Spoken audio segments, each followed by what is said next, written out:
So hello guys, आज हम class 11th का बहुत ही एक इम्पॉर्टेंट चैप्टर है। क्लास 11th जूलॉजी सेक्शन से बहुत ही ह्यूमन फिजियोलॉजी का एक इम्पॉर्टेंट चैप्टर है बॉडी फ्लूइड्स एंड सर्कुलेशन। इस चैप्टर को आज हम स्टार्ट करने जा रहे हैं। तो बॉडी फ्लूइड्स एंड सर्कुलेशन वाले चैप्टर में हम सबसे पहले कोशिश करेंगे कि सबसे पहले बॉडी फ्लूइड्स वाला पार्ट कंप्लीट कर लें। उसके बाद हम आगे सर्कुलेशन और जो वो हार्ट रिलेटेड जो फंक्शंस और वो सारी चीज़ें से रिलेटेड है उसे हम नेक्स्ट शॉर्ट में कंप्लीट कर लेंगे। हम कोशिश करेंगे कि ये जो शॉर्ट है इस शॉर्ट में हम बॉडी फ्लूइड्स वाले पार्ट को कंप्लीट कर लें, जिसमें हमें मेनली ब्लड और लिम्फ के बारे में पढ़ना है, उसको डीपली जानना है, समझना है। तो चलिए स्टार्ट करते हैं। तो सबसे पहले हेडिंग डालेंगे हम blood. So what is blood. सबसे पहले हम ब्लड के बारे में सोचना शुरू करते हैं तो सबसे पहले हमारे दिमाग में आता है कि blood is the main circulatory unit in human body. Blood जो है सो मेन सर्कुलेटरी यूनिट है ह्यूमन बॉडी में।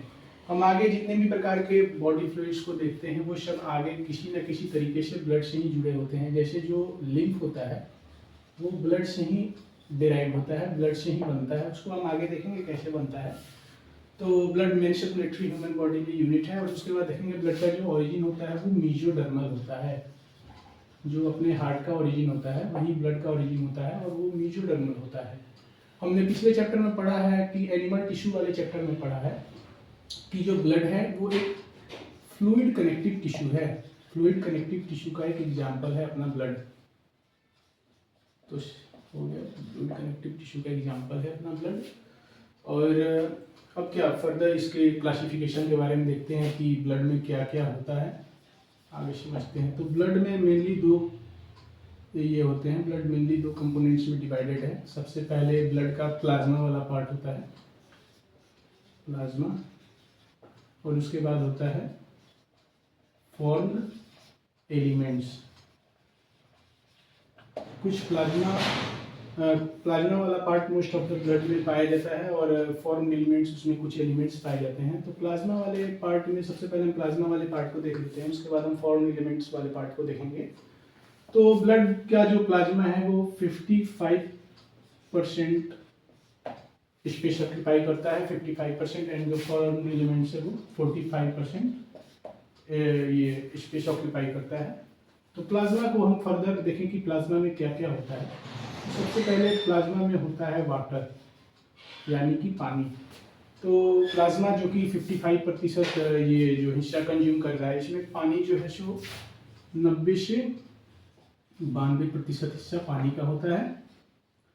उसके बाद जो होता है वो प्लाज्मा में कुछ प्रोटीन्स होते हैं, ब्लड प्रोटीन्स, जो कि प्लाज्मा में पाए जाते हैं। जैसे कि as for example albumin protein होता है, एल्ब्यूमिन प्रोटीन जो कि ऑस्मोटिक बैलेंस को मेंटेन करता है। उसके बाद ब्लड्स में पाए जाने वाले प्रोटीन का एग्जांपल है ग्लोब्यूलिन प्रोटीन, जो कि इसके प्लाज्मा में पाया जाता है। ग्लोब्यूलिन प्रोटीन हम क्या पता आपने पढ़ा है या नहीं। ग्लोब्यूलिन प्रोटीन को भी हम फर्दर अल्फ़ा, बीटा और गामा ग्लोब्यूलिन प्रोटीन में डिवाइड करते हैं। अल्फ़ा और बीटा यहाँ प्रोटीन जो है वो ट्रांसपोर्ट के काम में होता है, ट्रांसपोर्ट मैकेनिज्म में ये हिस्सा लेता है। और जो गामा ग्लोब्यूलिन प्रोटीन है ये बेसिकली अपना हम ह्यूमन हेल्थ एंड डिजीज़ वाले चैप्टर में देखेंगे कि जो गामा ग्लोब्यूलिन प्रोटीन है वो ये इम्यूनोग्लोब्यूलिन है। तो इसे तो हमें क्लास 12 के ह्यूमन एंड हेल्थ डिजीज वाले चैप्टर में पढ़ना है। उसके बाद प्लाज्मा का नेक्स्ट कंस्टिट्यूएंट्स है वाटर हो गया, प्रोटीन हो गया, आयंस। ब्लड के प्लाज्मा में आयंस भी पाए जाते हैं, लगभग 1% आयन पाए जाते हैं। आयंस जैसे कि sodium ion, potassium ion, sodium potassium chloride, carbonate ion, बहुत से तरीके के ब्लड में आयंस भी पाए जाते हैं। उसके बाद हम देखेंगे कि ब्लड में कुछ न्यूट्रिएंट्स पाए जाते हैं। न्यूट्रिएंट्स जिनका ये होता है, एब्जॉर्प्शन होता है अपने स्मॉल इंटेस्टाइन से। तो कुछ न्यूट्रिएंट्स पाए जाते हैं जैसे कि ग्लूकोज, अमीनो एसिड, पीटीसी हमारे ब्लड में पाए जाते हैं। उसके बाद हमारा नेक्स्ट है हार्मोन्स। हमारा जो एंडोक्राइन सिस्टम है, जो केमिकल मैसेंजर्स हैं, जो हार्मोन्स, वो भी ब्लड में पाए जाते हैं और वो केमिकल मैसेंजिंग का काम ब्लड के थ्रू ही करते हैं। ओके। उसके बाद हम देखते हैं कि सबसे मेन इसका जो इम्पोर्टेंस है वो है गैसेज। गैसेज का भी ये ट्रांसपोर्ट होता है ब्लड के ये माध्यम से, O2 और CO2। उसके बाद हम लास्ट में देखते हैं कि ये एक्सक्रीटरी प्रोडक्ट्स ये भी पाए जाते हैं अपनी यूरिया में, जैसे कि यूरिया, अपने ब्लड में यूरिया।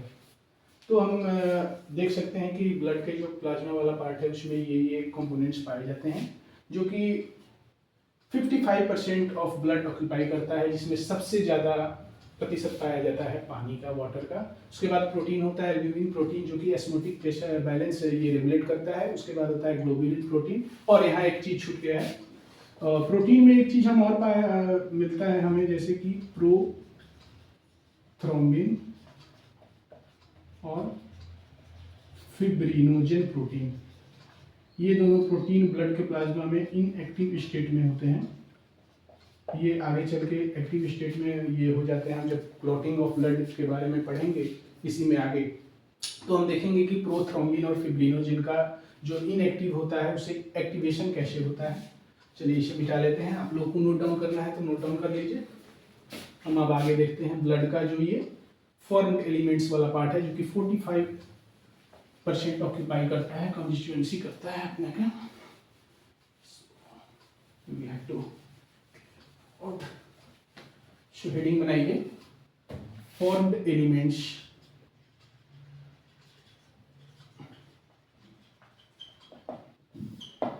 फॉर्म्ड एलिमेंट्स भी दो पार्ट्स में डिवाइडेड है। सबसे पहले है ब्लड सेल्स, उसके बाद है ब्लड प्लेटलेट्स। ब्लड सेल में भी हम दो प्रकार के सेल्स ब्लड में पढ़ते हैं। सबसे पहला है आरबीसीज, उसके बाद है डब्ल्यूबीसी। आरबीसीज को हम इरेथ्रोसाइट्स भी बोलते हैं और डब्ल्यूबीसी को हम ल्यूकोसाइट्स बोलते हैं। और यहाँ ब्लड प्लेटलेट्स को हम थ्रोम्बोसाइट्स के नाम से जानते हैं। Okay, so right it down. Okay, और इसमें हम डब्ल्यूबीसी में हम आगे देखेंगे, ल्यूकोसाइट्स जो है डब्ल्यूबीसी, उसमें हम आगे देखेंगे कि ये भी दो पार्ट्स में क्लासिफाइड है। पहला है ग्रैन्युलोसाइट्स, जिसमें ग्रैन्यूल्स पाए जाते हैं, और उसके बाद है ए ग्रैन्युलोसाइट्स, जिनमें ग्रैन्यूल्स नहीं पाए जाते हैं। ग्रैन्युलोसाइट्स में भी 4 एग्जाम्पल्स होते हैं इसके। सबसे पहला होता है न्यूट्रोफिल, उसके बाद हम देखते हैं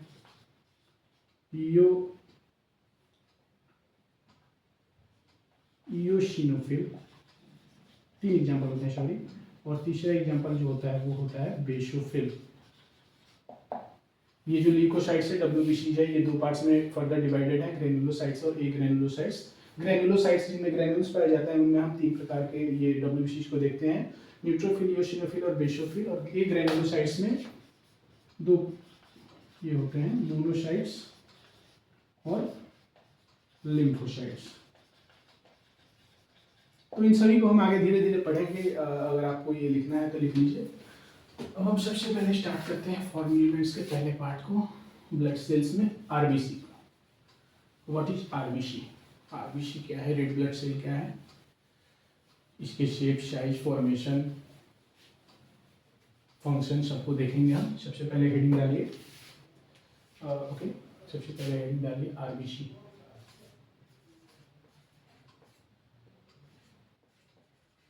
रेड ब्लड सेल, और इसी को हम कहते हैं इरेथ्रोसाइट्स।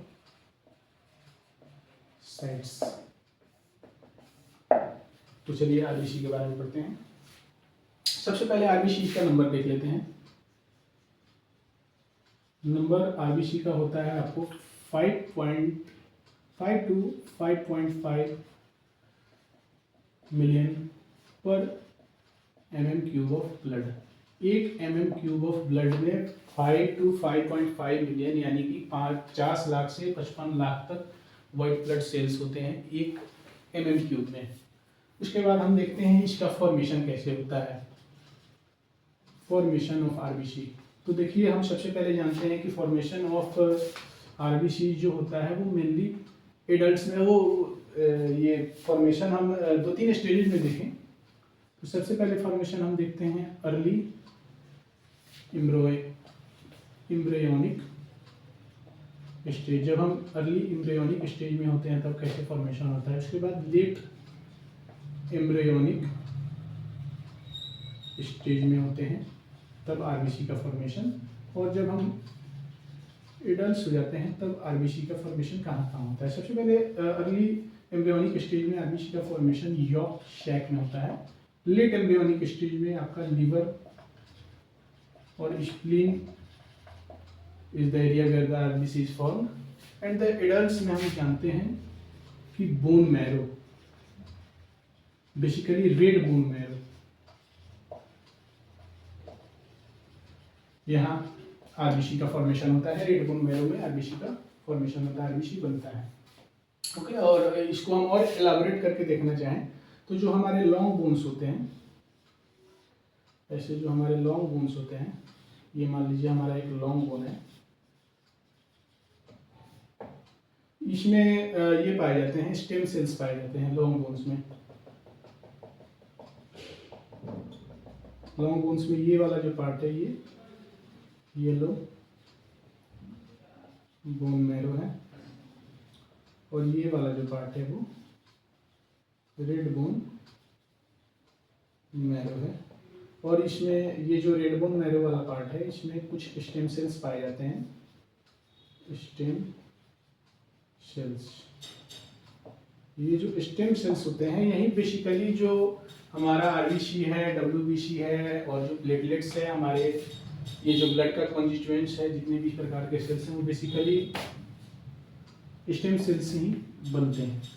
तो ये जो स्टेम सेल्स है वही हम लिख लें यहाँ आरबीसी फॉर्म करता है। और मैंने ऐसा ये तीर इसलिए बनाया क्योंकि स्टेम सेल्स डायरेक्टली आरबीसी का फॉर्मेशन नहीं करता, बीच में कुछ फॉर्म्स होते हैं जो कि हमें अपने सिलेबस में नहीं पढ़ना। उसके बाद स्टेम सेल्स ही डब्ल्यूबीसी का फॉर्मेशन करते हैं, फॉर्मेशन। और जो स्टेम सेल्स ही हैं वो ब्लड प्लेटलेट्स का फॉर्मेशन करते हैं। ओके, सो आप लिख सकते हैं यहाँ पे। और ये एक और आपको एक और चीज़ बता दूं कि ब्लड प्लेटलेट्स जो होते हैं वो उस ब्लड प्लेटलेट्स के बनने के पहले हमारे एनसीईआरटी में भी ये डिस्कस्ड है कि ब्लड प्लेटलेट्स के बनने के पहले हमारे पास मेगा कैरियोसाइट सेल्स होते हैं जिनसे हमारा ब्लड प्लेटलेट्स फर्दर बनता है। इसे हम ब्लड प्लेटलेट्स वाला पार्ट देखेंगे तब इसे डिस्कस करेंगे। ओके, सो मेगा कैरियोसाइट्स वाले पार्ट से जो होता है वो ब्लड प्लेटलेट्स बनता है। और process of formation of RBC को, process of formation of RBC को हम क्या कहते हैं, इराइथ्रोपोइसिस। और process of formation of basically blood को हम कह देते हैं हीमोपोइसिस। और ये कहाँ हो रहा है, आरबीसी का फॉर्मेशन ये हो रहा है अपने रेड बोन मैरो में। सो आरबीसी का ये हो गया। और उसके बाद हम देख लेते हैं शेप ऑफ आरबीसी। आरबीसी का शेप कैसा होता है, यहाँ लिखिए। हमने सबसे पहले देखा नंबर ऑफ आरबीसी, उसके बाद देखा how RBC is formed and where RBC is formed, और तीसरे पार्ट में हम देखने जा रहे हैं शेप ऑफ आरबीसी। तो आरबीसी का शेप सबसे पहले होता है ये सर्कुलर बाइकॉन्केव, दोनों तरफ से ऐसे धंसा हुआ होता है। साइड व्यू हम आरबीसी का देखें तो दोनों तरफ से ऐसे धसा हुआ होता है, और ये इन्यूक्लिएट होता है, यानी कि आरबीसी में nucleus is not found. Why nucleus is not found in RBC? इसका जवाब ये है कि आरबीसी में न्यूक्लियस इसलिए नहीं पाया जाता क्योंकि आरबीसी का मेन काम है ट्रांसपोर्ट ऑफ गैसेज को ये कराना। तो आरबीसी में यदि ट्रांसपोर्ट ऑफ गैसेज को कराना है तो उसमें हीमोग्लोबिन एक पिगमेंट पाया जाता है, हीमोग्लोबिन पिगमेंट से ही उसमें ट्रांसपोर्ट होता है। सो उसमें न्यूक्लियस नहीं होता है, ये न्यूक्लिएटेड होता है आरबीसी। और इसमें जो है सो आरबीसी में सेल ऑर्गेनेली भी नहीं होता, सेल ऑर्गेनल भी नहीं होता। सेल ऑर्गेनल नहीं होने से क्या होगा कि आरबीसी इसमें सेल ऑर्गेनल नहीं है, तो इसमें जो रेस्पिरेशन है, रेस्पिरेशन जो है वो एनएरोबिक टाइप का होगा। एनएरोबिक रेस्पिरेशन,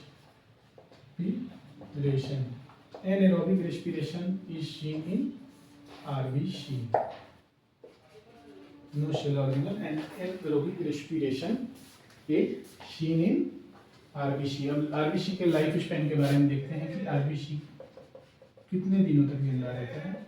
आरबीसी लगभग 120 डेज लाइफ स्पैन होता है इसका। और ये एक बात यहाँ और बता दूं कि जो ग्रेवयार्ड ऑफ आरबीसी है, ग्रेवयार्ड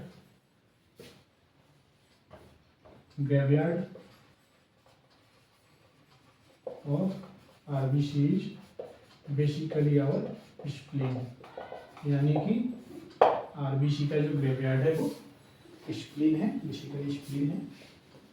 और हम तो जानते ही हैं आरबीसी का जो फंक्शन है, function of RBC is basically transport of gases.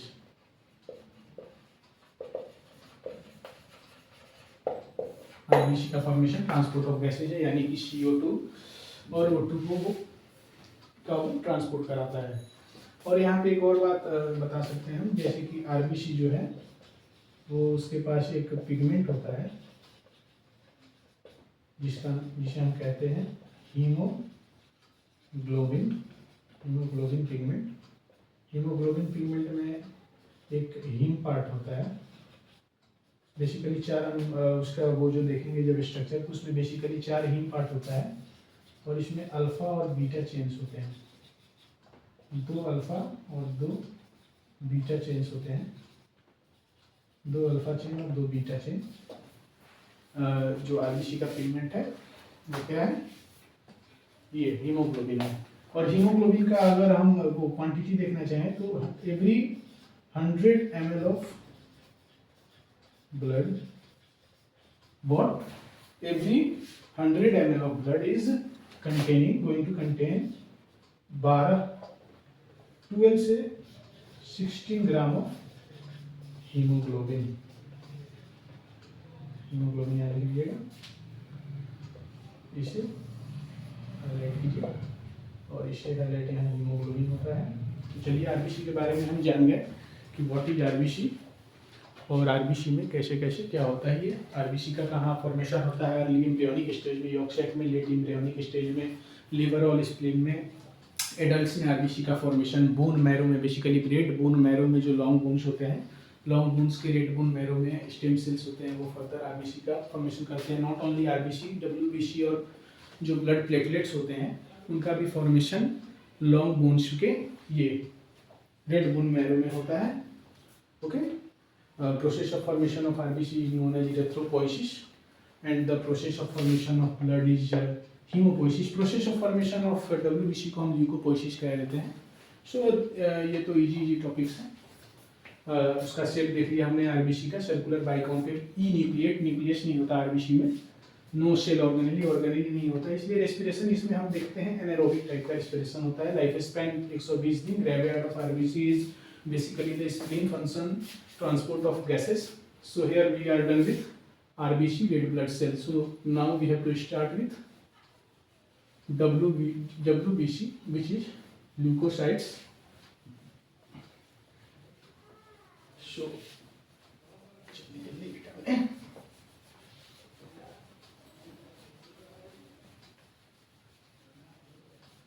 अब हमें स्टार्ट करना है। ल्यूकोसाइट्स।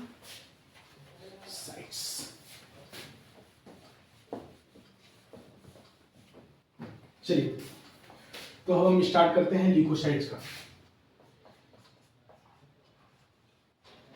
ल्यूकोसाइट्स, सबसे पहले हम नंबर देखेंगे। जो ल्यूकोसाइट्स, बेसिकली एक बात आप जान लीजिए कि जो ब्लड में जो फॉर्म एलिमेंट्स हैं उनमें सबसे ज्यादा नंबर होता है आरबीसी का, उनसे कम नंबर होता है इसका ब्लड प्लेटलेट्स का, और सबसे कम नंबर जो होता है वो डब्ल्यूबीसी का होता है। हम देखेंगे आरबीसी का तो नंबर हमने देखा 5 to 5.5 मिलियन पर mm cube of blood. Blood platelets का भी हम आगे देखेंगे। और डब्ल्यूबीसी का जो नंबर होता है वो होता है आपको, डब्ल्यूबीसी का जो नंबर होता है वो होता है 6000 to 8000 पर mm क्यूब ऑफ ब्लड।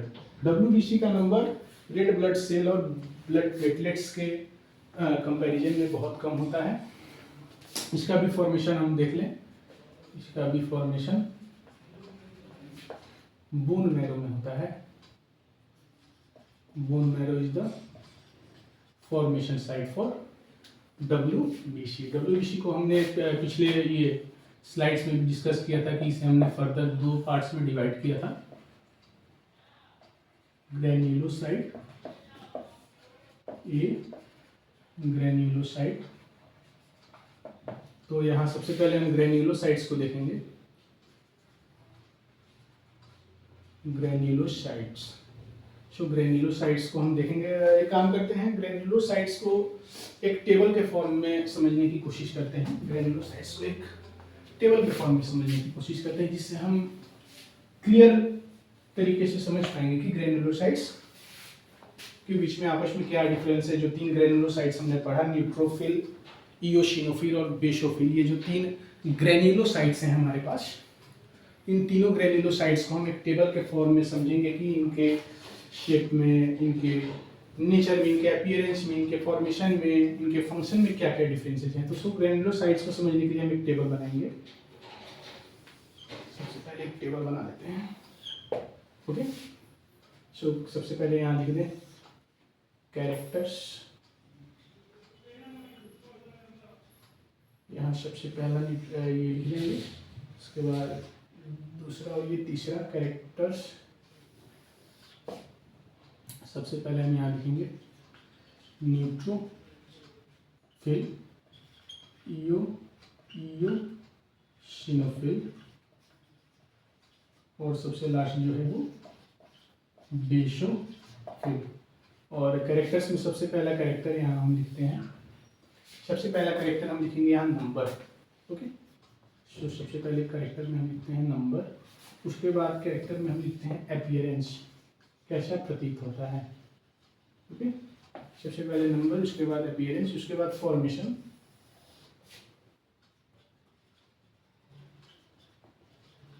और नंबर, अपीयरेंस, फॉर्मेशन, और सबसे लास्ट फंक्शन। तो जो न्यूट्रोफिल का नंबर होता है वो हम यहाँ परसेंटेज में बता देते हैं। सबसे पहले हमने देखा कि जो ब्लड होता है, ब्लड में 55% प्लाज्मा होता है और 45% ब्लड जो फॉर्म्ड एलिमेंट्स होते हैं वो 45% होते हैं। 45% फॉर्म्ड एलिमेंट्स में से ये आरबीसी होते हैं और डब्ल्यूबीसी होते हैं। डब्ल्यूबीसी में हमने डब्ल्यूबीसी का नंबर देखा 6000 से 8000 पर mm क्यूब ऑफ ब्लड। अब यहाँ देखेंगे कि 6000 से 8000 जो पर mm क्यूब ऑफ ब्लड है ये ब्लड में डब्ल्यूबीसी, इसमें इयोसिनोफिल ने ये न्यूट्रोफिल और बेसोफिल का क्या प्रतिशत, क्या परसेंटेज ये होता है, ऑक्यूपाई करता है। तो सबसे पहले न्यूट्रोफिल का परसेंटेज जो होता है वो होता है 60 to 65%। मोस्ट अबंडेंट जो मोस्ट अबंडेंट ये होता है डब्ल्यूबीसी जो ब्लड में होता है वो न्यूट्रोफिल होता है। उसके बाद जो इयोसिनोफिल है वो 6 to 8%, इयोसिनोफिल जो होता है वो 6 to 8% पाया जाता है। इयोसिनोफिल 2 to 3% इयोसिनोफिल पाया जाता है। और जो बेसोफिल है वो सबसे कम पाया जाता है, बेसोफिल जो है वो 0.5 to 1% बेसोफिल लिस्ट ऑकरेंस होता है बेसोफिल का इसमें। तो अपीयरेंस में देखते हैं हम सबसे पहले ये न्यूट्रोफिल का ये बनाएंगे डब्ल्यूबीसी का स्ट्रक्चर। न्यूट्रोफिल हो गया। न्यूट्रोफिल के जो स्ट्रक्चर है उसमें हमें दिखता है multi lobe nuclei. Multi lobe nuclei यहाँ हमें दिखता है। इस अपीयरेंस ऑफ न्यूट्रोफिल को हम PMNL भी कहते हैं। इसका फुल फॉर्म यहाँ लिखते हैं polymorpho nuclear leucocyte. Polymorpho nuclear leucocyte, इसमें बहुत सारे न्यूक्लियस जो होते हैं वो दिखाई देते हैं। मल्टी लोब्ड न्यूक्लियाई यहाँ लिख लेते हैं मल्टी लोब्ड न्यूक्लियाई। जो इओसिनोफिल होता है उसका ये स्ट्रक्चर हम देखते हैं। इओसिनोफिल का ये WBC का शेल हो गया और इसमें जो न्यूक्लियस होता है वो हेडफोन शेप्ड होता है। हेडफोन आप जानते हैं, हेडफोन शेप्ड होता है इसके न्यूक्लियस का स्ट्रक्चर। और ये एक चीज़ आप यहाँ ये नोटिस कीजिएगा, जो ये हैं ग्रेनुलोसाइट्स, इनमें इनका नाम ग्रेनुलोसाइट्स इसलिए है क्योंकि इनमें ग्रेन्यूल्स की मात्रा पाई जाती है। ग्रेन्यूल्स ऐसे ऐसे ग्रेन्यूल्स इसमें भरे रहते हैं। इओसिनोफिल का यहाँ ये लिख लेते हैं न्यूक्लियस का स्ट्रक्चर हेडफोन शिफ्ट न्यूक्लियाई। और सबसे लास्ट में हम देखेंगे इसका बेसोफिल का स्ट्रक्चर। ये शेल हो गया और इसमें S शेप्ड न्यूक्लियाई पाया जाता है। तो यहाँ लिख लेंगे S शेप्ड न्यूक्लियाई। तो ये सबसे पहला हो गया neutrophil multi lobe nuclei, eosinophil headphone shaped nuclei and basophil S shaped nuclei. Neutrophil को हम पॉलीमॉर्फो न्यूक्लियर ल्यूकोसाइट भी बोलते हैं क्योंकि इसमें न्यूक्लियस जो होता है वो मल्टी लोब्ड में बटा होता है। फॉर्मेशन तो हम तीनों का जानते ही हैं, फॉर्मेशन तीनों का एक ही जगह होता है बोन मैरो, क्योंकि ओवरऑल हमने देख लिया WBC का फॉर्मेशन बोन मैरो होता है। फंक्शन में सबसे पहले हम देखेंगे इनका फंक्शन।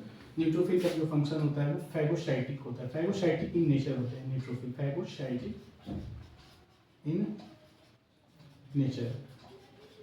न्यूट्रोफिल जो होते हैं वो फैगोसाइटिक इन नेचर होते हैं और इनका मेन काम होता है फैगोसाइटोसिस करना।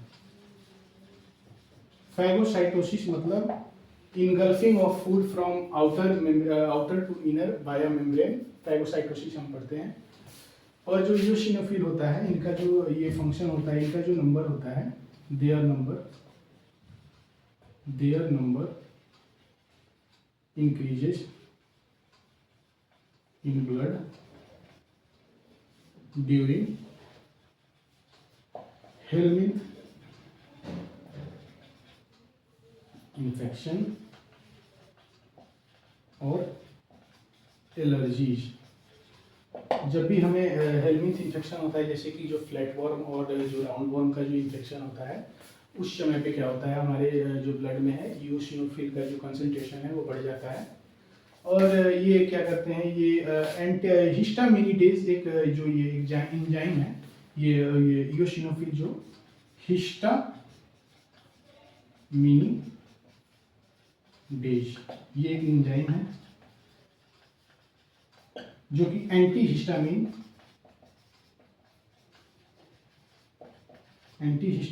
इन नेचर होता है। ये रिलीज करते हैं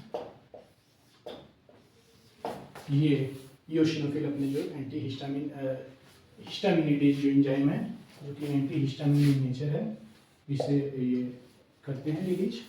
और सबसे लास्ट में हम देखेंगे कि जो बेसोफिल है अपना, उसका जो है ये फंक्शन क्या क्या होता है।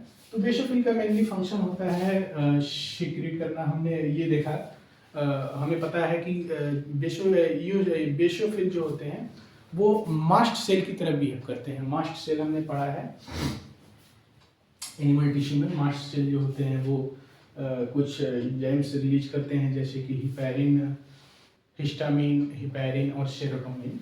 तो बेसोफिल भी मेनली वैसा ही काम करते हैं। बेसोफिल भी फर्दर 3 एंजाइम्स का सिक्रीशन करते हैं। सबसे पहला जो एंजाइम होता है वो होता है हिस्टामिन। दूसरा जो एंजाइम होता है वो होता है सेरोटोनिन। और सबसे लास्ट जो एंजाइम होता है वो होता है हेपेरिन। ये तीनों एंजाइम जो होता है वो अपने बेसोफिल सिक्रेट करते हैं। तो हिस्टामिन का जो काम होता है वो वैसोडाइलेशन का होता है, वैसोडाइलेटर इन्हें हम कहते हैं। जैसे कि मान लीजिए ये एक ये आ रहा है विजल, और इसका ये डाइलेशन कर देते हैं इन्फ्लामेशन के टाइम पे। जब बॉडी में कहीं भी इन्फ्लामेशन होता है तो हिस्टामिनेटेज जो है या ये हिस्टामिन जो होता है वो वैसोडाइलेटर का काम करते हैं। सेरोटोनिन जो होते हैं अपने वो वैसोकॉन्स्ट्रिक्टर का काम करते हैं। वैसोकॉन्स्ट्रिक्टर यानी कि कंस्ट्रिक्शन ऑफ ब्लड वेसल। और जो हिपेरिन होते हैं वो अपने एंटीकोगुलेंट नेचर के होते हैं।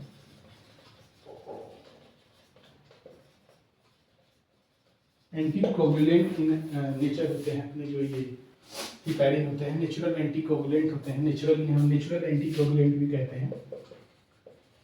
नेचुरल एंटीकोगुलेंट नेचर, हम नेचुरल एंटीकोगुलेंट भी कहते हैं। हिस्टामिन, सेरोटोनिन और ये हो गया अपना हिपेरिन।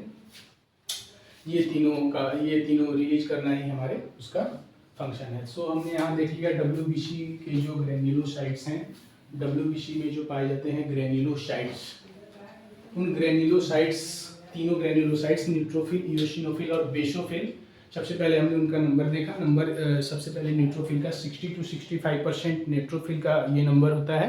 6000 to 8000 ये हमारा टोटल नंबर है। उनमें 60 to 65% न्यूट्रोफिल होते हैं। इओसिनोफिल 2 to 3% होते हैं और बेसोफिल सबसे लीस्ट 0.5 to 1% लीस्ट होते हैं। अपीयरेंस न्यूट्रोफिल का सबसे पहले होता है मल्टीलोब्ड न्यूक्लियाई, जिन्हें हम पॉलीमॉर्फो न्यूक्लियर ल्यूकोसाइट भी कहते हैं। इओसिनोफिल का जो न्यूक्लियस होता है वो हेडफोन शेप्ड न्यूक्लियस होता है। और जो बेसोफिल का जो न्यूक्लियस होता है, यहाँ एक छोटा बेसोफिल का जो न्यूक्लियस होता है वो एस शेप्ड न्यूक्लियस होता है। और इन तीनों सेल्स में ग्रेन्युलोसाइट्स यानी कि ग्रेन्यूल्स भरे होते हैं। ग्रेन्यूल्स में कुछ अलग अलग मटेरियल जो हमें यहाँ नहीं देखना है, ग्रेन्युलोसाइट्स भरे होते हैं। ओके, फॉर्मेशन तो हम जानते ही हैं तीनों का फॉर्मेशन। WBC का ओवरऑल फॉर्मेशन बोन मैरो मोतियामी बोन मैरो हो गया। फंक्शन हो गया अपना सबसे पहले न्यूट्रोफिल का फैगोसाइटिक नेचर हो गया, फैगोसाइटोसिस। उसके बाद इओसिनोफिल का ये नेचर हो गया।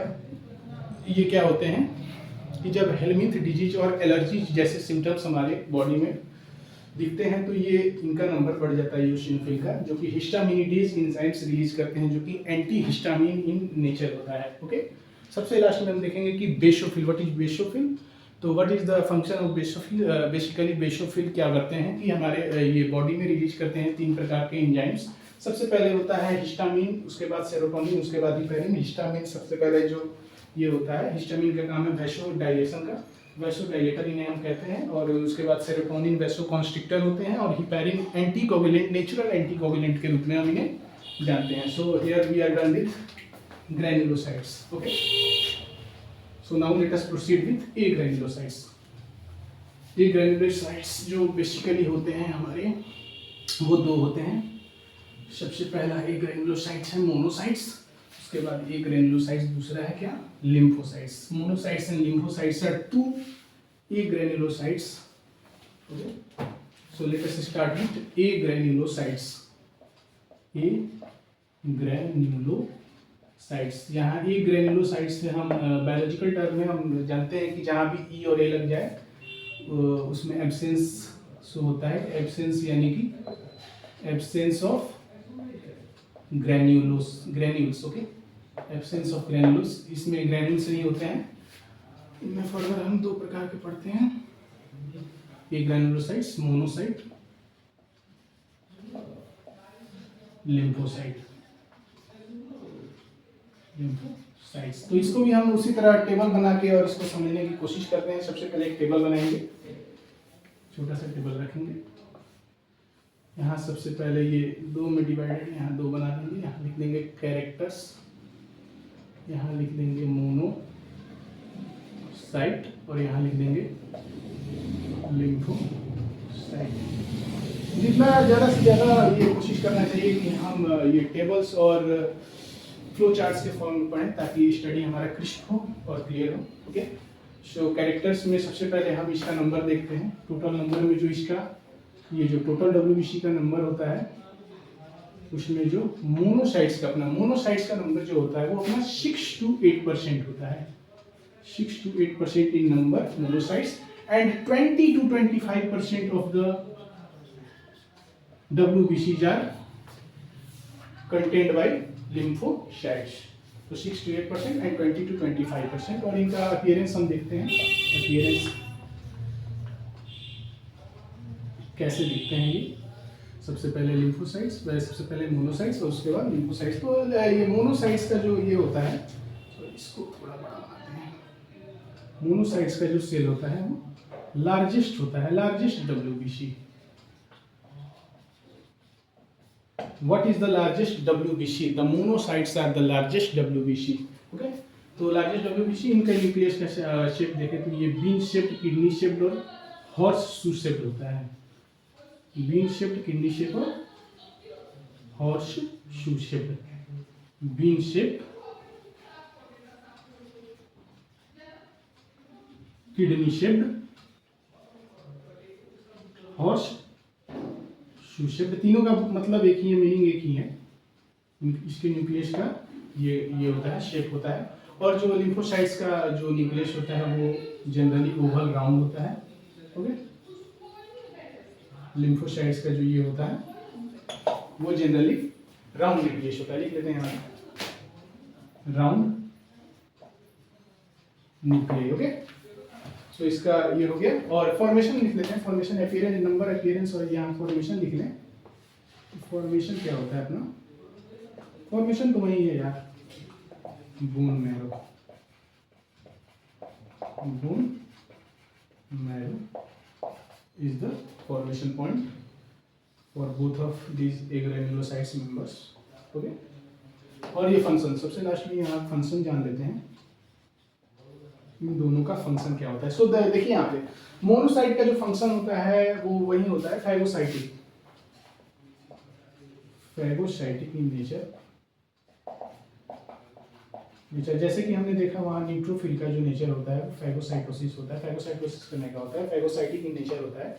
और जो लिम्फोसाइट्स यहाँ पे बहुत ही इंपॉर्टेंट ये है, एक ग्रेनुलोसाइट्स है। और लिम्फोसाइट्स बहुत ही ये इसेंशियल है। ये हम आगे चल के क्लास 12 में अपने ह्यूमन हेल्थ एंड डिजीज वाले चैप्टर में भी पढ़ेंगे कि लिम्फोसाइट्स जो होते हैं वो इम्यूनिटी में एक बहुत बड़ा फैक्टर ये रोल प्ले करते हैं। इम्यूनिटी। सो लिम्फोसाइट्स सुनते ही हमारे दिमाग में सबसे पहला जो वर्ड आना चाहिए वो होता है immunity. Immunity, what immunity? Immunity of human body, immunity of human body. So ये लिम्फोसाइट्स जो होते हैं वो भी फर्दर इन्हें भी अभी बता देते हैं। लिम्फोसाइट्स जो होते हैं वो लिम्फोसाइट्स दो सेल्स में डिवाइड होते हैं। इनका फर्दर डिवीजन होता है बी सेल्स और टी सेल्स, जिन्हें हम कहते हैं B lymphocyte and T lymphocyte. B lymphocyte भी फर्दर दो पार्ट्स में डिवाइड होते हैं। बी लिम्फोसाइट्स सबसे पहले होता है plasma B cell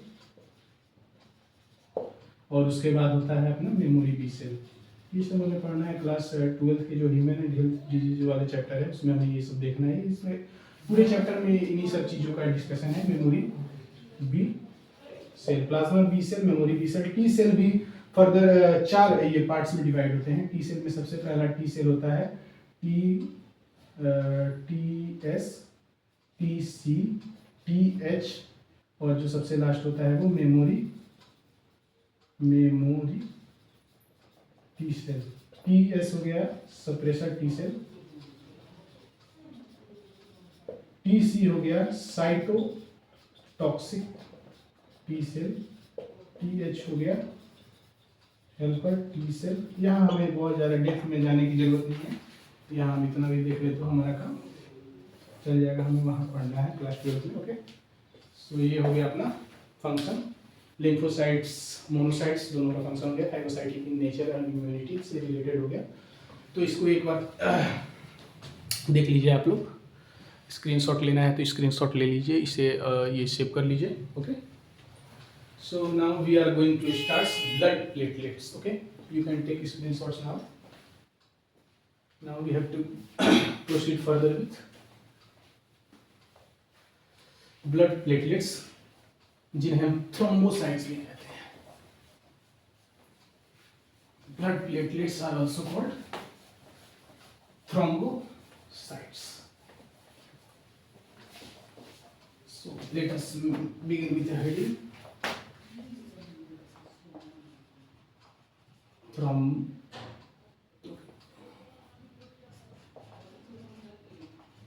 Thrombocytes or blood platelets. Thrombocytes or blood platelets. Okay. सो यहाँ भी हम देखेंगे, जैसे कि हमने देखा था कि आरबीसी में न्यूक्लियस नहीं होता, ऐसे इसमें भी जो होता है ये भी न्यूक्लिएटेड होते हैं, इनमें भी न्यूक्लियस नहीं होता। सबसे पहले पॉइंट ये अपना नोट है। उसके बाद देखेंगे हम कि वैसे ही देखते हैं, वैसे ही सबसे पहले हम इनका नंबर देखते हैं। नंबर के बारे में मैंने बताया था कि सबसे पहले जो यहाँ होता है आरबीसी होता है सबसे ज़्यादा एविडेंस में, उसके बाद ब्लड प्लेटलेट्स और सबसे कम डब्ल्यूबीसी, यानी कि डब्ल्यूबीसी से ज़्यादा नंबर होता है। इनका नंबर होता है आपको 1.5 to 3.5, एनसीईआरटी का डेटा है 3.5 लाख पर mm क्यूब ऑफ ब्लड। 1.5 से 3.5 लाख पर mm क्यूब ऑफ ब्लड, इतना ये इनका नंबर होता है। ओके, सो आगे हम देखते हैं इनका अपीयरेंस कैसा होता है। ओके, नहीं अपीयरेंस नहीं, फॉर्मेशन। इनका फॉर्मेशन कहाँ होता है, तो हम ये देखते आ रहे हैं कि फॉर्मेशन आरबीसी का हो, डब्ल्यूबीसी का हो या फिर ब्लड प्लेटलेट्स का हो, फॉर्मेशन तो इनका कहाँ होना है, बोन मैरो में। तो बोन मैरो में इनका फॉर्मेशन हमें देखना है। लेकिन मैंने वहाँ जो मैंने ये फॉर्मेशन वाला ये टॉपिक पढ़ाया था आरबीसी में, तो आपको बताया था कि जो ब्लड प्लेटलेट्स होते हैं उनका उनके बनने से पहले जो एक पहले वाला स्टेज होता है उसे एनसीईआरटी ने मेंशन किया हुआ है, जिसे हम जानते हैं, उसे हम कहते हैं, जैसे कि सबसे पहले यहाँ हम फिर से वो बनाना चाहें बोन मैरो, लॉन्ग बोन, ये लॉन्ग बोन हो गया। ओके, यहाँ स्टेम सेल होते हैं, स्टेम सेल्स, और ये कुछ बनते, जैसे कि कुछ फॉर्मेशन होते होते जब लास्ट तक पहुँचते हैं, जब कुछ बनते जब लास्ट तक पहुँचते हैं तो इन्हें ये फॉर्म बनाते हैं मेगा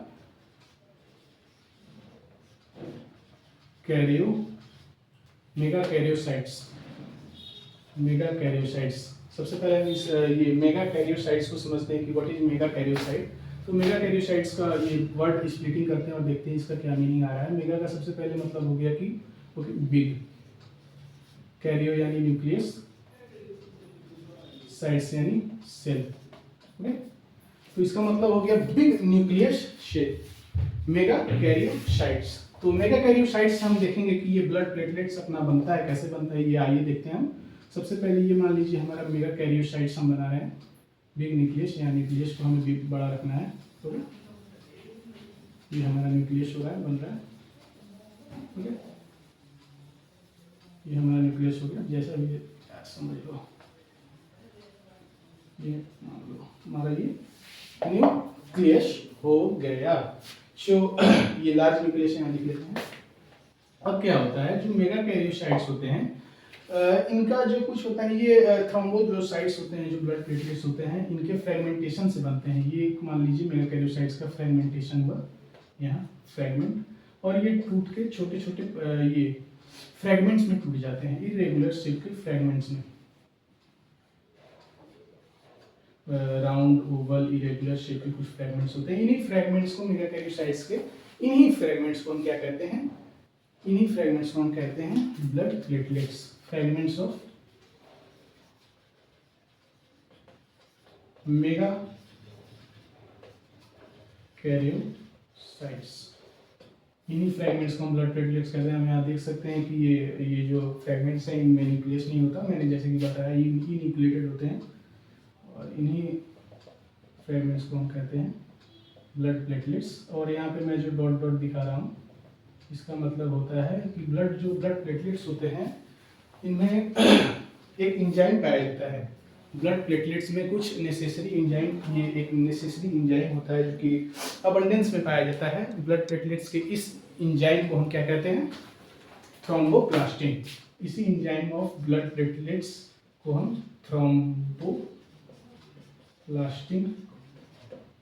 कहते हैं। यही थ्रोम्बोप्लास्टिन ब्लड को, ये ब्लड क्लॉटिंग में भी हेल्प करता है। ब्लड आगे हम कुछ इसके नेक्स्ट स्लाइड पे ही हम पढ़ेंगे ब्लड क्लॉटिंग के बारे में। वहाँ देखेंगे कि थ्रोम्बोप्लास्टिन कैसे मदद करता है ब्लड के क्लॉट फॉर्मेशन में। थ्रोम्बोप्लास्टिन कैसे ये हेल्प करता है। ओके, थ्रोम्बोप्लास्टिन हो गया। ओके, फंक्शन नंबर हो गया, फॉर्मेशन हो गया। ओके, और यहाँ पे हम इसका ये देखते हैं, शेप देखते हैं। शेप लिख लेते हैं, मैंने तो बताया है। शेप सबसे पहले लिखेंगे इरेगुलर शेप का होता है। सर्कुलर वही हुआ, सर्कुलर इरेगुलर।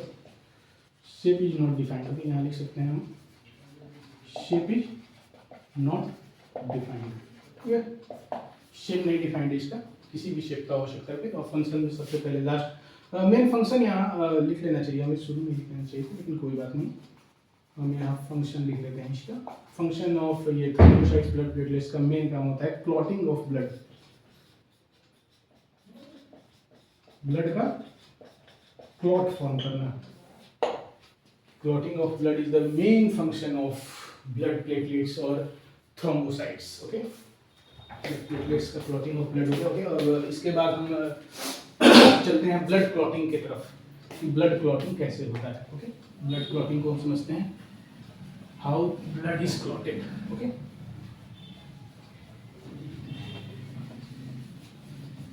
ब्लड क्लॉटिंग को समझते हैं भैया।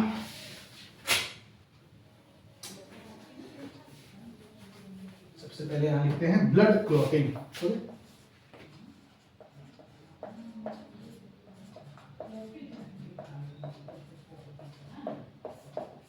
Okay, we are now starting with blood clotting. Blood clotting का होने ब्लड क्लॉटिंग होने के लिए सबसे पहले जरूरी है कि इंजरी हो। सबसे पहले जरूरी है कि ह्यूमन को इंजरी हो। तो यहाँ बना लेते हैं हम एक ह्यूमन को, ओके, एक स्माइलिंग ह्यूमन को। ये देखिए, ये बहुत खुश है अभी। और इसको मान लीजिए कि अभी हमने एक हैमर से इसे इसके सर पे ऐसे बीट किया, तो ये क्या हुआ? इंजरी। सबसे पहले इंजरी हुआ। ओके, सबसे पहले क्या हुआ? इंजरी।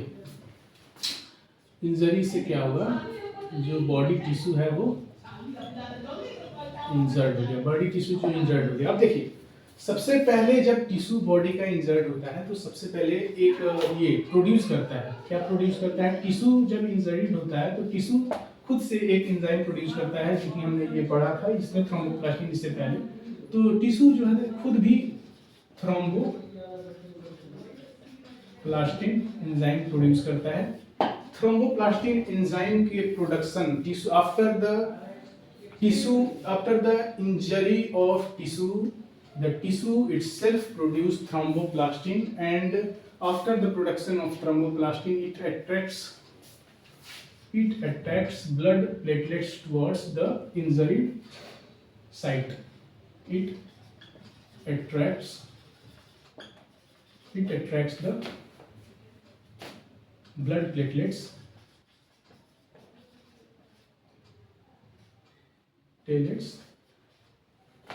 towards injury. जो ये थ्रोम्बोप्लास्टिन है वही ब्लड प्लेटलेट्स को अपने इंजरी साइट की तरफ बुलाता है, थ्रोम्बोप्लास्टिन। और क्या होता है कि जो ब्लड प्लेटलेट्स हैं वो भी क्या करते हैं? थ्रोम्बोप्लास्टिन प्रोड्यूस करते हैं। हमने पढ़ा ना कि ब्लड प्लेटलेट्स जो होते हैं उनमें थ्रोम्बोप्लास्टिन एबंडेंस में ये होते हैं, और ये जो ब्लड प्लेटलेट्स जब ये आते हैं टिश्यू के इंजरी साइट पे तो थ्रोम्बोप्लास्टिन ये भी यहाँ प्रोड्यूस करते हैं। अब एनसीईआरटी ने इसके आगे का जो प्रोसेस है उसको एक ये कुछ आगे करके लिखा है कैस्केड ऑफ रिएक्शन। आप एनसीईआरटी जब रीड करेंगे तो वहाँ पाएंगे कि जो थ्रोम्बोप्लास्टिन है वो through a cascade of reaction, कुछ रिएक्शन के बाद, ऐसे लिखती है NCERT, through a cascade of reaction, through a cascade of reaction, the thromboplastin gets converted into an enzyme known as thrombokinase.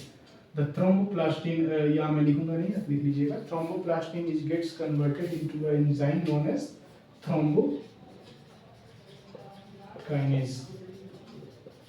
Thromboplastin जो है वो after a cascade of reaction thrombokinase में कन्वर्ट हो जाता है। थ्रोम्बोकाइनेज क्या है? थ्रोम्बोकाइनेज एक एंजाइम है। ओके, अब मैंने जैसा कि आपको शुरू में ही बताया था कि जो ब्लड प्रोटीन्स में मैंने आपको बताया था कि जो ब्लड प्रोटीन्स हैं उसमें ये प्रोथ्रोम्बिन और फिब्रिनोजेन ब्लड क्लॉटिंग में काम आते हैं। प्रोथ्रोम्बिन और ये फिब्रिनोजेन का जो ब्लड क्लॉटिंग में काम होता है, प्रोथ्रोम्बिन और फिब्रिनोजेन का जो ब्लड क्लॉटिंग में जो अहम हिस्सा ये निभाते हैं वो यही निभाते हैं, ठीक है। तो जो थ्रोम्बोकाइनेज है वो क्या करता है, जो हमारे ट्रांजिएंट ये इनएक्टिव स्टेट में जो हमारे प्रोथ्रोम्बिन पाए जाते हैं, प्रोथ्रोम्बिन प्रोटीन जो है वो अभी क्या है, इनएक्टिव फॉर्म में है। ये क्या करता है, थ्रोम्बोकाइनेज जो है प्रोथ्रोम्बिन को थ्रोम्बिन में कन्वर्ट करता है। प्रोथ्रोम्बिन को थ्रोम्बिन में कौन कन्वर्ट करता है? प्रोथ्रोम्बिन को थ्रोम्बिन में कन्वर्ट करता है थ्रोम्बोकाइनेज। और ये जो होता है वो कैल्शियम आयन के प्रेजेंस में होता है थ्रोम्बिन में। और इसके बाद जो हमने देखा कि जो फिब्रिनोजेन है, फिब्रिनोजेन को क्या होता है कि फिब्रिनोजेन को फिब्रिन में कौन कन्वर्ट करता है? थ्रोम्बोकाइनेज। नहीं, ऐसा नहीं है।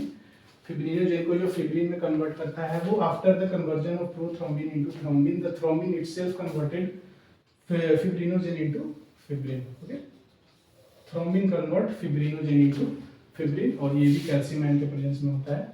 So here after the whole discussion we are getting ये protein which is known as fibrin, and the fibrin itself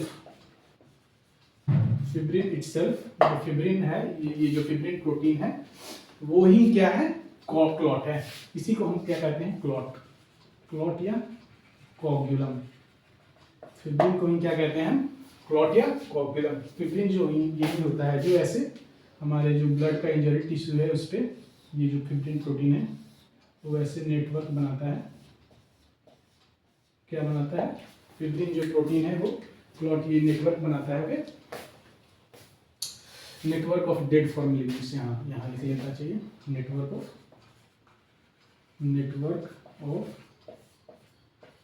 dead formulation.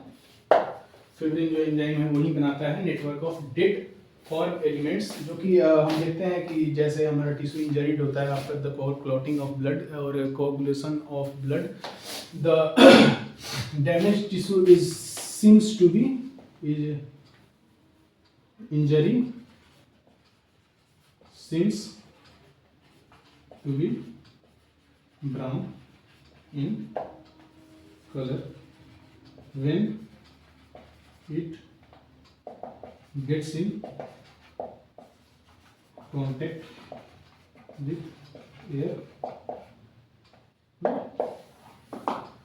तो जो इंजरी होता है वो होता है, शुरू से काम करते हैं इसे, इस पूरे प्रोसेस को एक बार आप देखिए वहाँ पे, इस पूरे प्रोसेस को हम एक बार शुरू से समझते हैं। ओके, तो सबसे पहले blood clotting. Okay, blood clotting को स्टार्ट करते हैं। स्टार्ट करने में सबसे पहले क्लॉटिंग को स्टार्ट करने से सबसे पहला ये होना चाहिए कि सबसे पहले कहीं ना कहीं इंजरी होना चाहिए। इंजरी होगा तभी तो होगा ना। तो इंजरी, मान लीजिए इंजरी हुआ, किसी भी ह्यूमन बीइंग को इंजरी हुआ, जो इंजरी का जो पोर्शन है वहाँ के जो टिश्यू हैं वो इंजरीड हो जाते हैं। टिश्यू इंजरीड हो गए, उसके बाद जो टिश्यू इंजरीड हुए हैं वो खुद से इटसेल्फ प्रोड्यूसेस थ्रोम्बोप्लास्टिन जो है ब्लड प्लेटलेट्स को ये अट्रैक्ट करता है towards the injury sites. Injury sites पे और भी ब्लड प्लेटलेट्स आते हैं, वहाँ जो ब्लड प्लेटलेट्स हैं वो खुद भी थ्रोम्बोप्लास्टिन प्रोड्यूस करते हैं, जिससे थ्रोम्बोप्लास्टिन बहुत ये थ्रोम्बोप्लास्टिन का जो ये अमाउंट होता है वो बढ़ जाता है। और thromboplastin through a cascade of reaction, कुछ रिएक्शंस ये होते हैं, और थ्रोम्बोप्लास्टिन कैस्केड ऑफ रिएक्शन से थ्रोम्बोकाइनेज एंजाइम बनाता है। थ्रोम्बोकाइनेज एंजाइम जो है प्रोथ्रोम्बिन को थ्रोम्बिन में कन्वर्ट करता है कैल्शियम आयन के प्रेजेंस में, और जो थ्रोम्बिन है वो आगे चल के फिब्रिनोजन को फिब्रिन में कन्वर्ट करता है। And the fibrin is the main clot and coagulum. Okay, fibrin is the main clot and coagulum which form network of dead form elements around the injury. Okay, और injury ये जो brown colour में दिखता है gets in contact with here. Here we are done with blood clotting. You can take screenshots. Okay, we have to erase all the stuff. हमने blood clotting हमने सबसे पहले शुरू किया था ब्लड से। ब्लड पढ़ते पढ़ते हमने ये ब्लड के प्लाज्मा को देखा, प्लाज्मा के बाद ब्लड प्लाज्मा को देखा, ब्लड सेल्स को देखा, ब्लड प्लेटलेट्स को देखा, ब्लड सेल्स में हमने आरबीसी डब्ल्यूबीसी को देखा, ब्लड प्लेटलेट्स में हमने ये सब देखा, ये सारे कंटेंट को हमने डीपली एनालाइज किया। उसके बाद हम ये ब्लड पोर्शन को यहाँ कंप्लीट करते हैं, और एक यहाँ नया टॉपिक शुरू होने जा रहा है जिसे हम कहते हैं ग्रुपिंग ऑफ ब्लड या ब्लड ग्रुपिंग। तो यहाँ हम नोट डाउन करते हैं ब्लड ग्रुपिंग। ओके, यहाँ आप लिखिए ब्लड ग्रुपिंग। ब्लड ग्रुपिंग हमने टाइटल बना लिया, और हम ब्लड ग्रुपिंग को समझने का कोशिश करते हैं। ब्लड ग्रुपिंग क्या है? तो हम जनरली देखते हैं कि ब्लड ग्रुपिंग का जो होता है, ये दो मेथड से ब्लड ग्रुपिंग को हम समझने की कोशिश करते हैं। सबसे पहले हमारा जो ब्लड ग्रुपिंग होता है वो होता है एबीयू ग्रुपिंग।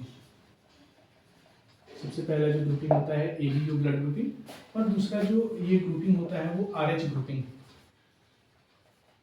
सबसे पहले हम एबीयू ग्रुपिंग को हम समझने की कोशिश करेंगे, उसके बाद हम आरएच ग्रुपिंग को समझने की कोशिश करेंगे। चलिए, सबसे पहले ब्लड ग्रुपिंग एबीयू ग्रुपिंग का ये हेडिंग बनाते हैं, कोई दिक्कत नहीं है।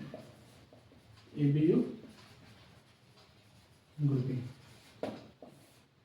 अब एबीयू ग्रुपिंग में हम चार तरह के ब्लड ग्रुप को देखते हैं। ओके, तो सबसे पहले हम लिखेंगे यहाँ पे A group, B group, B group और O group. ABO blood grouping में चार तरह के ग्रुप होते हैं। एक काम करते हैं, एबीयू ब्लड ग्रुपिंग को भी समझने के लिए हम ये चार्ट बना लेते हैं, जिससे हमें ये समझना आसान लगेगा। एनसीईआरटी में भी वो एक चार्ट दिया हुआ है, तो हम यहाँ पे एक टेबल बना लेते हैं। टेबल के फॉर्म में समझेंगे तो ज़्यादा आसानी रहेगा। ये टेबल बनाते हैं। सबसे पहले यहाँ बना लेते हैं कॉलम्स। ये हो गया, यहाँ हम लिख देंगे ब्लड ग्रुप। ओके, एंटीजन, यहाँ हम लिख देंगे एंटीजन। ओके, यहाँ लिख देंगे हम एंटीबॉडीज, और यहाँ लिख देंगे डोनर। ओके, ठीक। सबसे पहले यहाँ लिखते हैं क्या, ब्लड ग्रुप।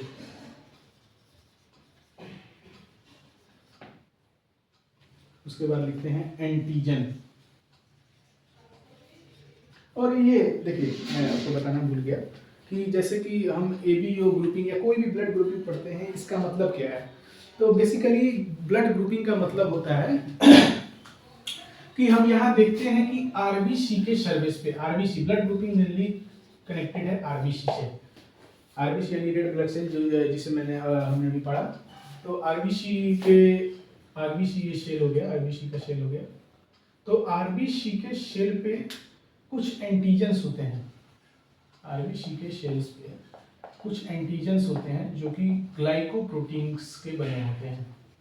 ग्लाइकोप्रोटीन्स के कुछ बने होते हैं। ये जो एंटीजेंस है वो सेल्फ एंटीजेंस होते हैं।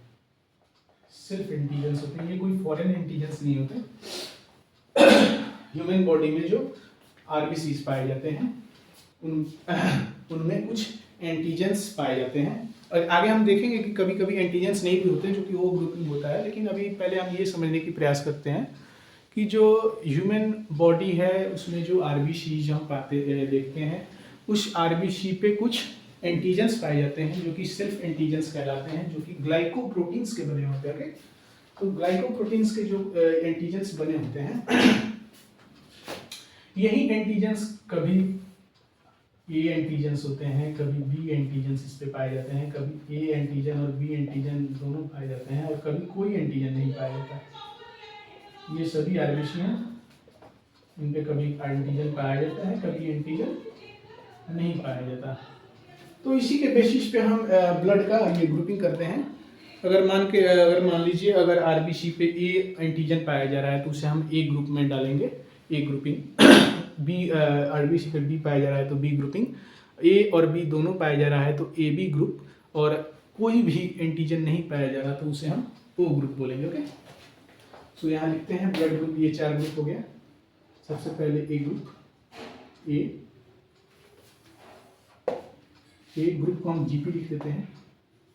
उसके बाद हो गया अपना बी ग्रुप, उसके बाद अपना हो गया ए बी ग्रुप, उसके बाद अपना हो गया ओ ग्रुप। ठीक है, एंटीजन यहाँ लिखते हैं, एंटीजन और आरबीसी।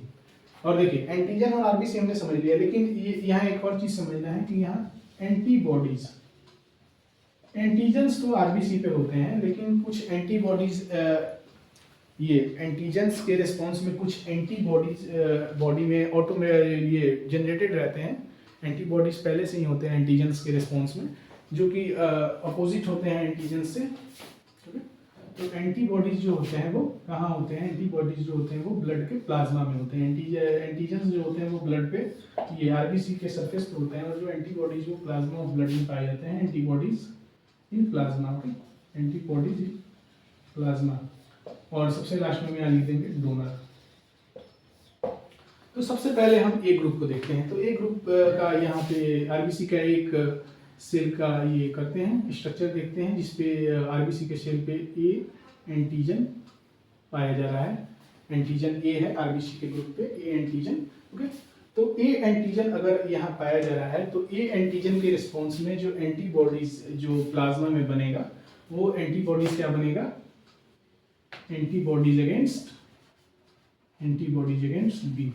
ओके, अगर ए एंटीजन है तो एंटीबॉडीज किसके अगेंस्ट बनेगा? बी के अगेंस्ट।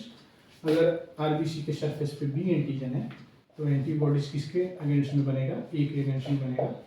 अगर आरबीसी के सरफेस पे ए और बी दोनों एंटीजन्स पाए जा रहे हैं, ओके, तो आरबीसी के सरफेस पे अगर ए और बी दोनों एंटीजेंस पाए जा रहे हैं तो एंटीजन ये जो एंटीबॉडीज है वो ए और बी दोनों हैं, तो कोई भी एंटीबॉडीज नहीं बनेगा। यानी कि अगर एंटीबॉडीज बनता है ए और बी यदि पाए जा रहे हैं आरबीसी के सरफेस पे, ध्यान से सुनिए, तो अगर एंटीबॉडीज बनता है तो वो जो ए और बी एंटीबॉडीज जो सेल्फ एंटीजन पहले से ये मौजूद हैं, उन दोनों एंटीबॉडीज उन दोनों से क्लम्पिंग हो जाएगी। ओके, तो क्लम्पिंग ये पॉसिबल नहीं है, तो ए और बी एंटीबॉडीज तो नो एंटीबॉडीज, यहाँ ए और बी होने के चलते यहाँ कोई एंटीबॉडीज नहीं होगी। सबसे लास्ट में है ओ ग्रुप। ओ ग्रुप में हम देखते हैं कि एंटीजन कोई भी ये नहीं है, नो एंटीजन, नो एंटीजन, तो कोई एंटीजन नहीं है तो तीनों के लिए एंटीबॉडीज होगी, दोनों के लिए, sorry, anti A anti B, anti A और एंटी बी दोनों एंटीजन्स एंटीबॉडीज यहाँ मौजूद रहेंगी। अब यहाँ एक चीज हमें और समझने की कोशिश करना है कि कॉम्पैटिबिलिटी क्या है, तब हमें समझ में आएगा कि डोनर और रेसिपिएंट का क्या रिलेशन है। ओके, तो यहाँ हम समझने का प्रयास करेंगे व्हाट इज द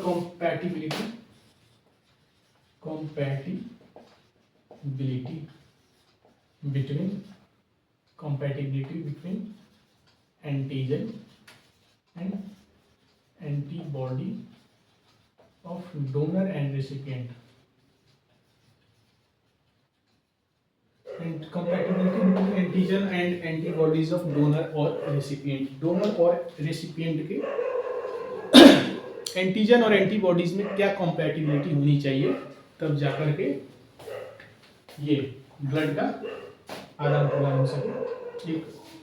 एक व्यक्ति के ब्लड को दूसरे व्यक्ति के ब्लड में, दूसरे व्यक्ति को ब्लड देना हो तो क्या क्या कॉम्पैटिबिलिटी ये होना चाहिए, उसको हम समझते हैं। तो सबसे पहले कॉम्पैटिबिलिटी में देखेंगे कि जो डोनर है, जो ब्लड दे रहा है, उस ब्लड के डोनर का हम देखते हैं एंटीजन।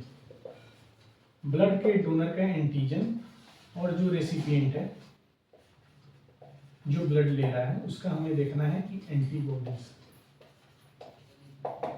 एंटीबॉडीज और एंटीजन को समझना है कि डोनर का जो एंटीजन है, यदि मान लीजिए डोनर का एंटीजन ए है, ये डोनर के पास ए एंटीजन है और जो रेसिपिएंट है उसके पास भी एंटी ए है, यानी कि ए के अगेंस्ट में एंटीबॉडीज है, तो जो डोनर को यदि रेसिपिएंट ये ब्लड देगा तो ये क्या हो जाएगा, यहाँ पे हमें यदि डोनर के आरबीसी पे ए एंटीजन है और रेसिपिएंट के प्लाज्मा में एंटीबॉडीज अगेंस्ट ए है, तो यदि दोनों ब्लड को अगर हम मिक्स करेंगे तो यहाँ पे हम देखेंगे कि यहाँ पे क्लम्पिंग ऑफ ब्लड हो गया और क्लॉटिंग ऑफ ब्लड हो गया, ब्लड का क्लम्पिंग या क्लॉटिंग हो जाएगा। देखिए समझिए, इस चीज को आप ध्यान से समझने की कोशिश कीजिए कि यदि डोनर का एंटीजन और रेसिपिएंट का एंटीबॉडीज, डोनर का एंटीजन कहाँ है, डोनर का एंटीजन है आरबीसी के सरफेस पे और रेसिपिएंट का एंटीबॉडीज है ये प्लाज्मा में, ब्लड के प्लाज्मा में, यदि हम दोनों को मिक्स करते हैं, अगर एंटीजन और ये एंटीबॉडीज मिक्स सेम रहते हैं तो ये क्या हो जाएगा, क्लम्पिंग ऑफ ब्लड। तो सेम नहीं होना चाहिए, कॉम्पैटिबिलिटी यही है, यही कॉम्पैटिबिलिटी रहनी चाहिए, तभी जाकर के एक सक्सेसफुल ट्रांसमिशन ऑफ ब्लड हो सकेगा from one individual to another individual. Okay, so यहाँ हम देखते हैं, सबसे पहले अब ये डोनर को समझना चाहते शुरू करते हैं। ये डोनर है, अब देखेंगे कि कौन कौन सा डोनर ए ब्लड ग्रुप वाले को अपना ब्लड डोनेट कर सकता है। ठीक है, तो सबसे पहले हम देखेंगे कि यदि ए ग्रुप वाले ही डोनर हैं तो क्या वो ए ग्रुप वाले को डोनेट कर सकते हैं। तो ए ग्रुप वाले यदि डोनर है और ए ग्रुप वाला रेसिपिएंट है, तो ए ग्रुप वाले डोनर है और ए ग्रुप वाले रेसिपिएंट है, तो ए ग्रुप वाले ये रेसिपिएंट में एंटी बी मिल रहा है, ए ग्रुप वाला ये अगर रेसिपिएंट है, ये रेसिपिएंट अगर ए ग्रुप वाला है और डोनर भी ए ग्रुप वाला है, तो ये सक्सेसफुली हो जाएगा। क्यों सक्सेसफुली हो जाएगा, क्योंकि ए ग्रुप वाले का डोनर का ये क्या हो जाएगा, एंटीजन ए हो जाएगा, और जो एंटीबॉडीज है रेसिपिएंट ए, उसका जो एंटीबॉडीज हो जाएगा क्या हो जाएगा, एंटी बी हो जाएगा, तो ये सक्सेसफुल ट्रांसमिशन हो जाएगा। तो डोनर ए ग्रुप वाले को ए भी हो सकता है। और देखिए यहाँ बी ग्रुप वाला अगर ए ग्रुप वाले को डोनेट करना चाहे तो ये नहीं हो पाएगा, क्योंकि बी ग्रुप वाले का एंटीजन बी है और उसके अगेंस्ट में वहाँ ए ग्रुप वाले में एंटी बी ये है प्रेजेंट है, तो बी ग्रुप वाले कैनाडा नहीं कर पाएंगे। ए बी ग्रुप वाले को भी देखें तो ए बी ग्रुप वाले पे भी बी ग्रुप है, ए और बी दोनों है तो बी ग्रुप है, और वहाँ पे एंटी बी है तो वो भी नहीं कर पाएंगे। ओ ग्रुप वाले को देखें तो ओ ग्रुप वाले के पास कोई एंटीजन नहीं है, ओ ग्रुप वाले के पास कोई एंटीजन नहीं है, यानी कि ओ ग्रुप वाला किसी को भी अपना ब्लड दे सकता है, किसी ग्रुप वाले को भी अपना ब्लड ओ ग्रुप वाला दे सकता है। तो यहाँ ओ ग्रुप लिख लेंगे सभी में O group is the universal donor. यहां से हमें समझ में आता है कि O group is the universal donor of blood. Universal donor कौन है, ए ग्रुप, ओ ग्रुप क्या है, यूनिवर्सल डोनर, किसी को भी ओ ग्रुप वाला अपना ब्लड दे सकता है, क्योंकि ओ ग्रुप वाले के आरबीसी के सरफेस पे कोई भी एंटीजन मौजूद नहीं है, कोई एंटीजन मौजूद नहीं है, तो इससे क्या होगा कि किसी भी ब्लड में जाए वो कैसा भी एंटीबॉडी जो उससे उसको कोई प्रभाव नहीं पड़ेगा।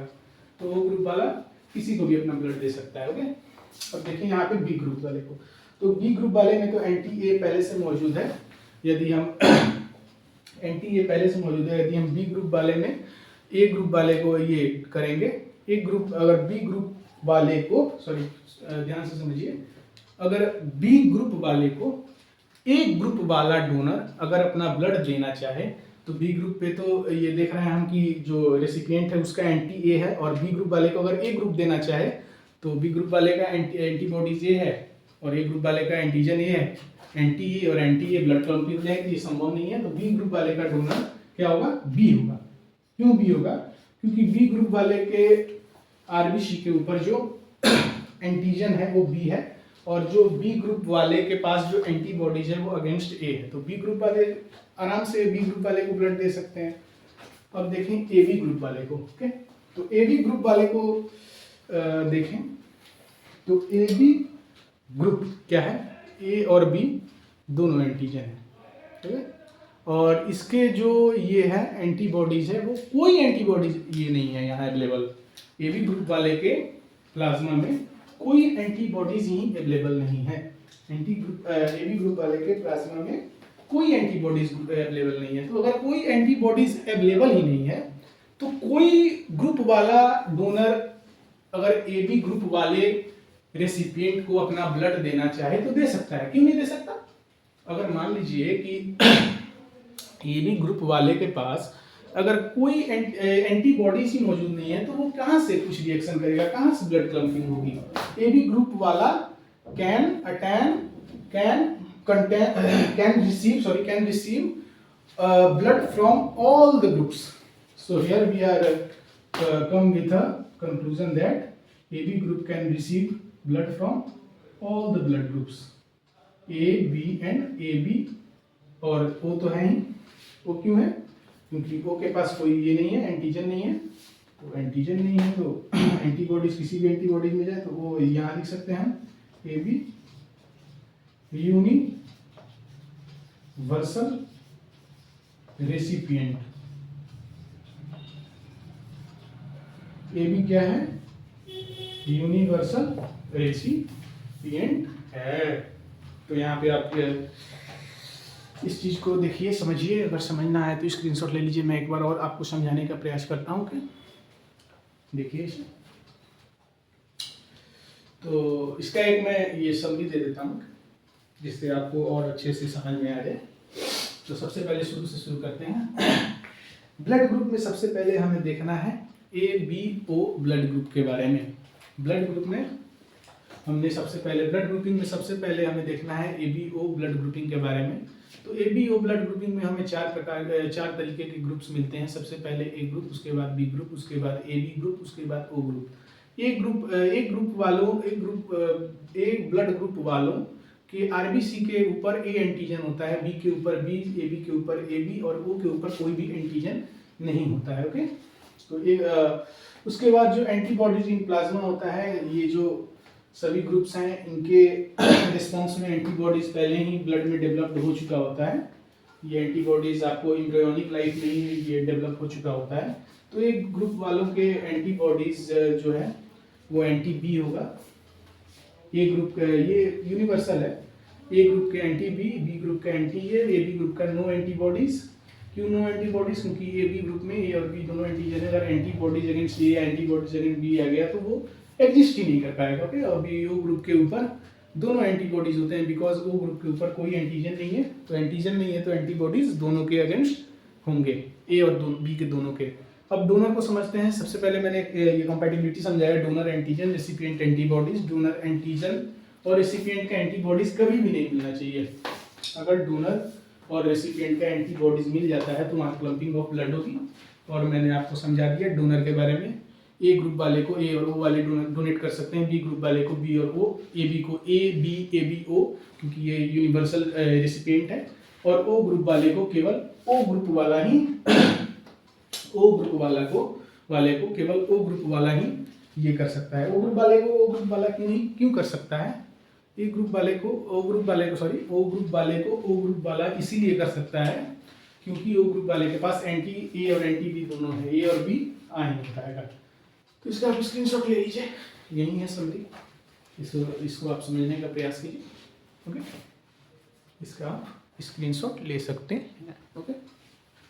चलिए, तो यहाँ हम अपना ब्लड ग्रुप भी कंप्लीट कर चुके हैं। ब्लड ग्रुप में हम अभी ए बी ओ ग्रुपिंग हमने अभी देखा है। A B O blood grouping is done and dusted. Okay. अब हमें देखना है आर एच ग्रुपिंग के बारे में। So I am going to clear all the steps from the board. Okay.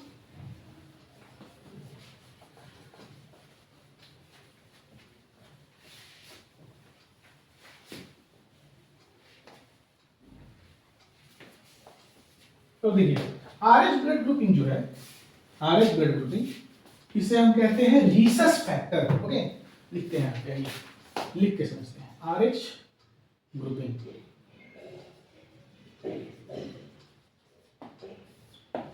RH को क्या कहते हैं? Rhesus factor. रिसस फैक्टर क्या है? ये सबसे पहले मिला था रीसस मंकी में, is found first time in Rhesus monkey. Rhesus monkey में इसे सबसे पहले हमने पाया था। आरएच ग्रुप क्या है? आरएच ग्रुपिंग क्या है? जैसे कि हमने देखा कि आरबीसी के सरफेस पे कुछ एंटीजेंस पाए जाते हैं, जैसे कि ए बी, मैंने उसी समय से मैं वही बता रहा हूँ आपको।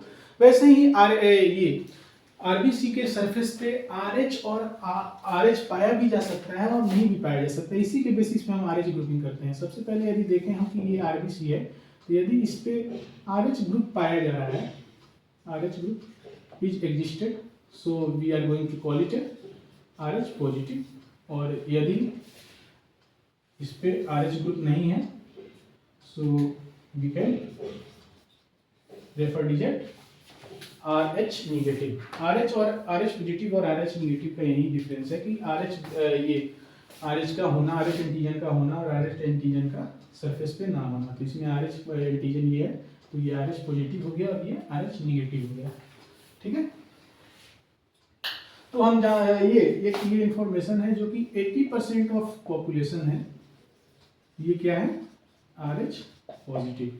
तो देखिए RH पॉजिटिव RH निगेटिव हो गया। तो अगर ABO और RH ग्रुपिंग को मिक्स करके अगर हम समझना चाहें, ABO और RH ग्रुपिंग को अगर हम मिक्स करें, तो ये 2-3 क्वेश्चन है जो कि मैं आपसे पूछना चाहता हूँ। सबसे पहला ये क्वेश्चन है, यदि सबसे पहला ये क्वेश्चन है कि यदि RBC के सरफेस पे RH हो, RBC के सरफेस पे RH हो, AB हो और RBC के सरफेस पे कुछ नहीं हो, चलिए छोड़ो, RBC के सरफेस पे कुछ नहीं हो, तो बताइए इनका ब्लड ग्रुपिंग क्या होगा? ये आप कमेंट बॉक्स में लिख के रिप्लाई कर सकते हैं। यदि RH ग्रुप के ऊपर यदि RBC के ऊपर A और RH एंटीजन हो, RBC के ऊपर A, B और RH एंटीजन हो, और यदि और RBC के ऊपर कोई भी एंटीजन ना हो, तो इनका ग्रुपिंग कैसे होगा? मैं बता देता हूँ, आप वीडियो को पॉज करके और कमेंट बॉक्स में आंसर कीजिए कि क्या होगा। तो सबसे पहले A और RH एंटीजन दोनों है, तो ये हो जाएगा आपको A प्लस में हो जाएगा क्योंकि RH भी है और A भी है। ये है A B RH तीनों है AB प्लस, और इसमें ये कुछ भी एंटीजन नहीं है तो O, और RH भी नहीं है तो माइनस, ये क्या हो जाएगा? O minus. तो ये तीनों का आंसर ये है A प्लस AB प्लस और O माइनस। ठीक है, ये क्वेश्चन था, इसे हम करते हैं। और ये भी क्या है अगर आप समझना चाहें, तो मैंने जैसा कि बताया था कि ब्लड ग्रुपिंग में जो AB और O है वो सब क्या था? ग्लाइकोप्रोटीन्स। तो RH क्या है? Basically glycoprotein. ठीक है, चलिए अब हमें देखना है, RH को समझा दिया मैंने, ABO को समझा दिया, सब इजी है। ब्लड ग्रुपिंग बहुत ही बेसिक और बहुत ही इजी है। चलिए अब एक RH जो एंटीजन है, इसी के कॉन्टेक्स्ट में हमें NCERT में एक डिसऑर्डर के बारे में दिया हुआ है जिसे हम इराइथ्रोब्लास्टोसिस फीटलिस कहते हैं। इराइथ्रोब्लास्टोसिस फीटलिस या haemolytic disorder of newborn, haemolytic disorder of newborn भी कहते हैं। तो उसे हम समझ लेते हैं, चलिए समझाते हैं। अब हम समझेंगे इराइथ्रोब्लास्टोसिस fetalis. What is erythroblastosis fetalis? Is a hemolytic disorder of newborn baby. Newborn baby का हीमोलिटिक डिसऑर्डर है। हीमोलिटिक यानी ब्लड से रिलेटेड। ओके, यहाँ पे हम हेडिंग बनाते हैं इराइथ्रोब्लास्टोसिस फीटलिस। इराइथ्रोब्लास्टोसिस फीटलिस कॉमन लिख देते हैं, haemolytic disorder of new born. Okay, new born baby का ये हीमोलिटिक डिसऑर्डर है। तो इराइथ्रोब्लास्टोसिस फीटलिस ये जो डिसऑर्डर है, इसको समझने का स्टार्टिंग हम यहाँ से करेंगे। ओके, यहाँ से करते हैं फर्स्ट प्रेगनेंसी। यदि कोई मदर है, और वो मदर कैसी होनी चाहिए, ये मदर होनी चाहिए RH निगेटिव। यदि कोई मदर RH निगेटिव है और फर्स्ट प्रेगनेंसी उन्होंने अटेंड किया, फर्स्ट प्रेगनेंसी उन्होंने अटेंड किया, अगर और जो फीटस है, जो उनके वूम्ब में